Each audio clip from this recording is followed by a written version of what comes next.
নমস্কাৰ বন্ধুসকল, আকৌ এবাৰ স্বাগতম জনাইছোঁ জুনেক্স চেনেলটোলৈ। তো বন্ধুসকল, আজি প্ৰশ্ন আছে 14টা। বহুত দৰকাৰী প্ৰশ্ন আছে।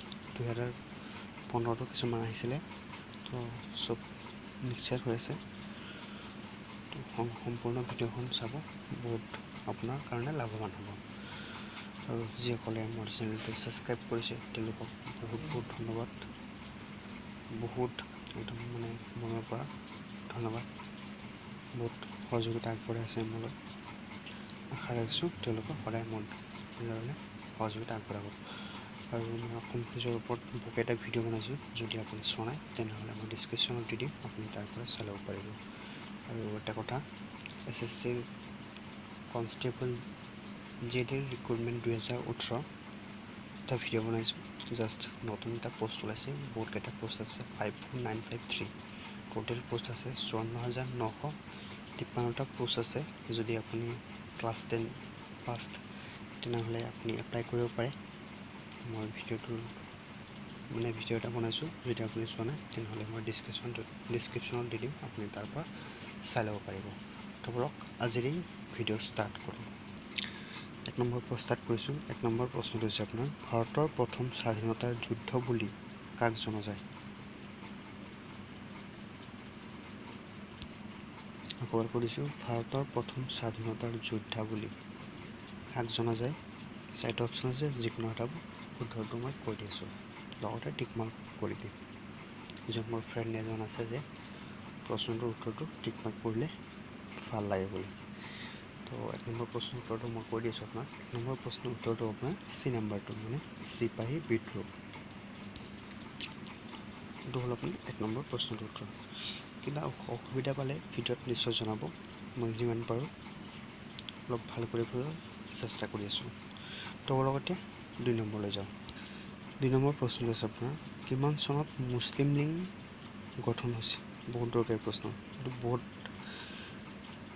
প্ৰশ্ন বহুত পৰীক্ষাতে আহে এই প্ৰশ্নটো। উত্তৰটো নিশ্চয় জানে। 2 নম্বৰ প্ৰশ্নটোৰ উত্তৰটো আপোনাৰ বি নম্বৰটো, 1906 চনত মুছলিম লীগ গঠন কৰা হৈছিলে। এইটো হ'ল আপোনাৰ 2 নম্বৰ প্ৰশ্নৰ উত্তৰ। তাৰ লগতে 3 নম্বৰলৈ যাওঁ। 3 নম্বৰ প্ৰশ্নটো হৈছে আপোনাৰ, কিমান চনত বংগ বিভাজন হয়? এইটো এটা বহুত দৰকাৰী প্ৰশ্ন আছে। প্ৰায় সকলোবোৰে প্ৰশ্ন বহুত দৰকাৰী প্ৰশ্ন দেই। ভিডিঅ'টো শেষলৈকে চাই যাব। 3 নম্বৰ প্ৰশ্নটো আকৌ এবাৰ কৈ দিছোঁ। 3 নম্বৰ প্ৰশ্নটো হৈছে আপোনাৰ, কিমান চনত বংগ বিভাজন হয়? 4টা অপশ্যন আছে, নিশ্চয় চাব পাৰিছে, নিশ্চয় বুজিব পাৰিছে। উত্তৰটো মই কৈ দিছোঁ আপোনাক। উত্তৰটো আপোনাৰ এ নাম্বাৰটো, 1905 চনত বংগ বিভাজন হয়। এইটো হ'ল আপোনাৰ 3 নম্বৰ প্ৰশ্নটোৰ উত্তৰ। তো বলক এতিয়া 4 নম্বৰলৈ যাওঁ। আৰু কি ক'ম, বহুত গৰম, বহুতেই গৰম। 4 নম্বৰ প্ৰশ্নটো হৈছে আপোনাৰ, ভাৰতীয় জাতীয় কংগ্ৰেছ কিমান চনত গঠন কৰা হৈছিল? এইটো এটা বহুত দৰকাৰী প্ৰশ্ন, বহুত পৰীক্ষাটো আহে। আৰু এটা কথা, যিহেতুকে আজি এছিষ্টেণ্ট লোক পাইলটৰ পৰীক্ষা আছিলে, তেওঁলোকে প্ৰশ্ন কেইটামান পাইছোঁ, কিছুমান কালি বা পৰহিৰ ভিতৰত দি দিম মই প্ৰশ্নবোৰ। যদি আপুনি এপ্লাই কৰিছে নিশ্চয় চাই ল'ব, কালি বা পৰহিৰ ভিতৰত পাই যাব কেইটামান। এটা মোৰ প্ৰশ্ন মনত আছিলে, পাহৰি গ'লো আকৌ, নেক্সট মনত আহিলে কৈ দিম। 4 নম্বৰ প্ৰশ্নটো হৈছে আপোনাৰ, ভাৰতীয় জাতীয় কংগ্ৰেছ কিমান চনত গঠন কৰা হৈছিল? 4টা অপশ্যন আছে, শুদ্ধটো মই কৈ দিছোঁ। 4 নম্বৰ প্ৰশ্নৰ শুদ্ধ উত্তৰটো আপোনাৰ এ নাম্বাৰটো, 1886 চনত, 1886ত। এইটো হ'ল আপোনাৰ 4 নম্বৰ প্ৰশ্নটোৰ উত্তৰ। তাৰ লগতে 5 নম্বৰলৈ যাওঁ। 5 নম্বৰ প্ৰশ্নটো আৰু কি ক'ম, এইটো 100% আহিব চাগে।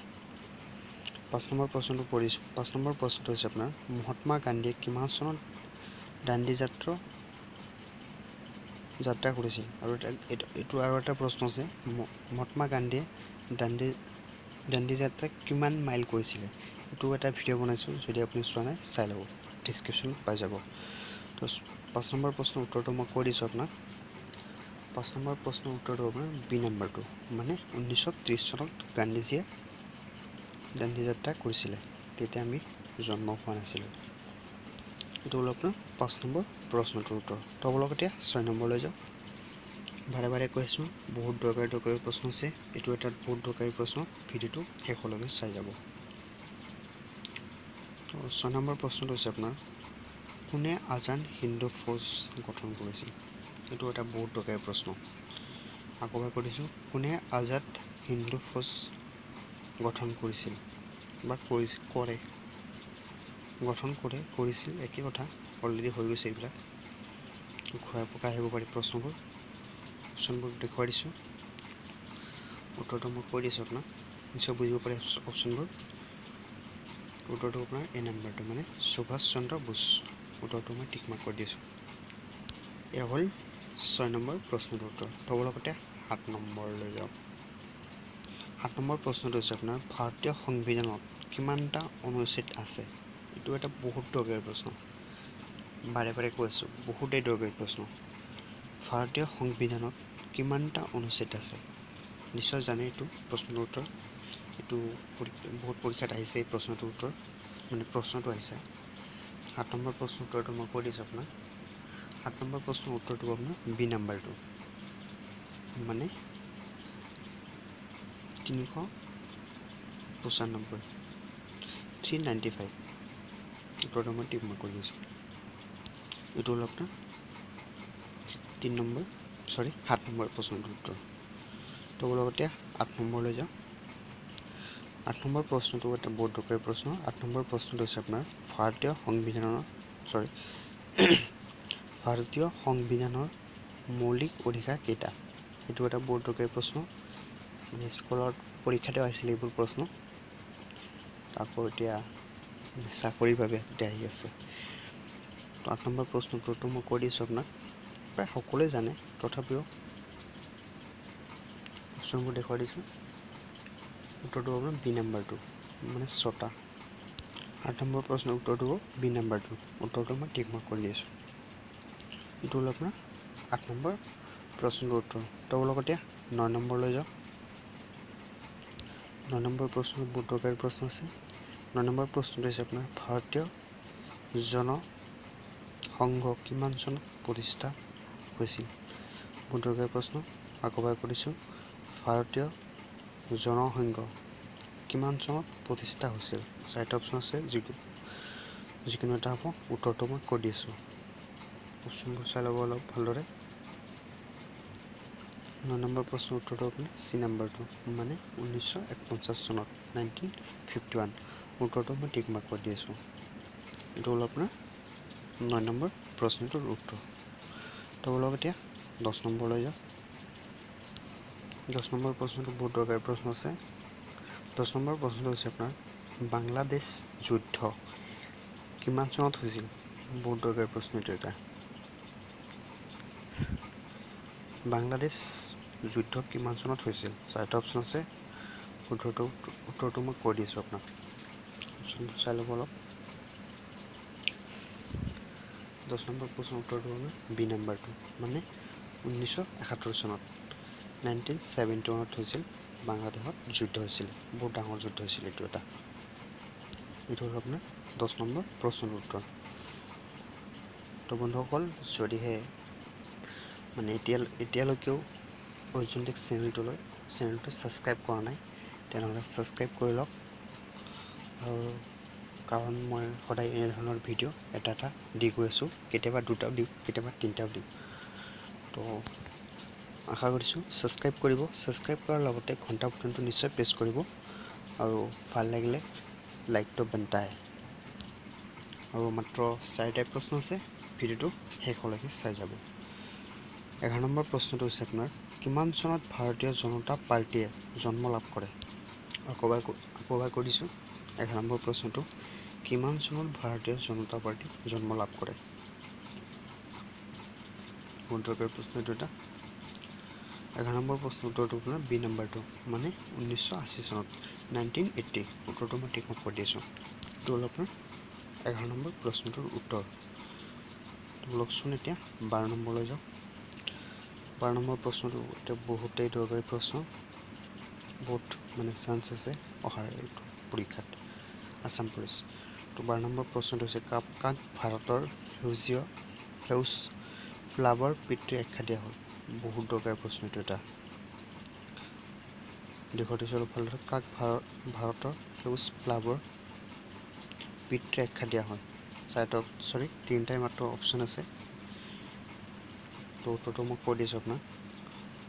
12 নম্বৰ প্ৰশ্নৰ উত্তৰটো আপোনাৰ বি নাম্বাৰটো নীতিশ বেনাৰ্জী। উত্তৰটো মই টিক মাৰ্ক কৰি দি আছোঁ। চৰি 12 নম্বৰ প্ৰশ্নটো অলপ ভুল হৈ গ'ল। উত্তৰটো আপোনাৰ চি নাম্বাৰটো। উত্তৰটো মই টিক মাৰ্ক কৰি দি আছোঁ। চি নাম্বাৰ হ'ব 12 নম্বৰ প্ৰশ্নটো। বহুতেই দুখিত, অলপ ভুল হৈ গ'ল।